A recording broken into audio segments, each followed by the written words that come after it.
ಪಯಣದಲ್ಲಿ ಬರುವೆ ನೀ ಜಾಹೀರಾತಿನಂತೆ ಉಸಿರಿನಲ್ಲಿ ಬೆರತೆ ಆ ಜಾದುಗಾರ ಬರುವಂತೆ ಮನಸ್ಸಿನಲ್ಲಿ ಗಲಭೆ ಖುಷಿಯ ಮೇಳದಂತೆ ಅನಿಸಿಕೆಯ ತಿಳಿಸು ನಿನ್ನ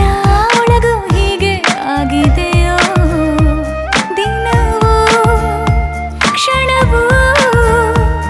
ನೀನೇ ಬೇಕು ಅಂತನಿಸಿದೆ ಮರೆತೆನು ನನ್ನ ಚುರುಕಿನ ಚಟುವಟಿಕೆ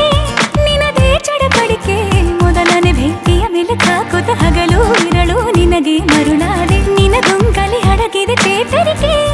ಅದುವೇ ಕನವರಿಕೆ ಹೊಸ ಆಸೆಗೆ ಪ್ರೇರಣೆ ನೀಡುತ್ತ ಹಗಲು ಇರಳು ನಿನಗೆ ಮರುಳಾದೆ